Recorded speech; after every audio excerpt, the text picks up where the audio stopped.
this video series, I'm going to show you everything that you need from start to finish to make a shirt like this one with knit fabrics, so stretchy cotton lycra or other knits.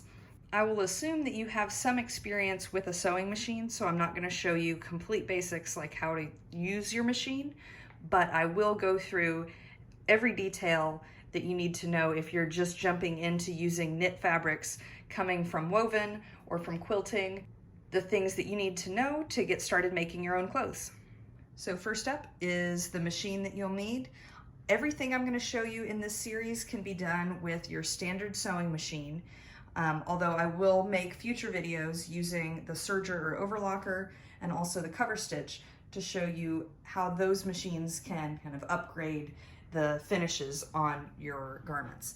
But for the standard machine, as long as it can do a zigzag stitch, you're good. There are lots of different kinds of stretch stitches. I might go into the details of those later, but for now, we'll just assume you're using a standard zigzag as your stretch stitch.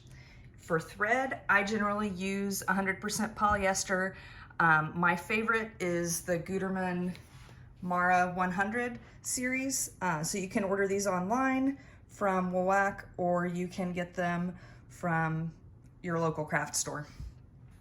And then for needles, you're gonna want a stretch needle or ballpoint needle. So you're probably used to using universal needles. These are sharper and they will tear holes in knit fabric. So you definitely don't wanna use universal or sharp needles. Jersey or stretch are just fine. The different numbers on here indicate the different like weight of the needle. So 80-12 is kind of your average medium. 75-10 is also fine, or sorry, 75-11. Either of those will work just fine. If you're working with something super thick and heavy and stretchy, you might want, you know, a 90 or a 100, but generally 75 or 80 is perfect. And then you may also want a double needle if you want to get the top stitching on the hem to look like your typical t-shirt with the edges folded under and that double line of stitches. You can use one of these twin needles to get that look using your regular sewing machine.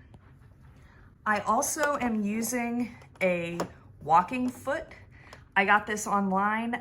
It's not from the manufacturer, so you can get cheap ones that work just fine. And this will help keep your fabric from stretching out as you feed it through your machine. So you can do this with a regular foot, but you'll have more success right away if you have a walking foot. And that's really it in terms of the machine. Next, we'll look at some other must-have materials. You'll want a measuring tape so you can take measurements for the people you're making clothes for, and also to measure neckband openings and things like that. You'll also want to get yourself some of these clips. They're, I think, sometimes called Wonder Clips. You can get this little container of them really cheap online. And these are amazing for clipping your fabric together instead of using pins, because you can just take them off much faster and you're not going to stab yourself. So I highly recommend getting some of these clips to save yourself the trouble of trying to use pins. You'll also want a cutting mat.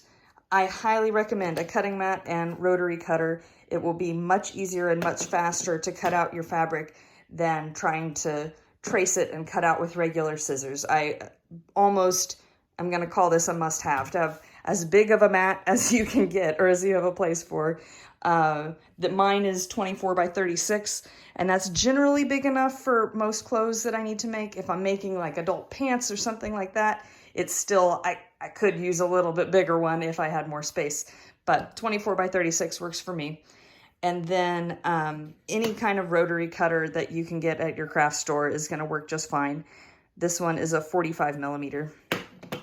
You will need a seam ripper, a good one, because when you get started, and even when you're more advanced, ripping out stitches is almost as much of the process as sewing them. So you'll become good friends with your seam ripper if you aren't already.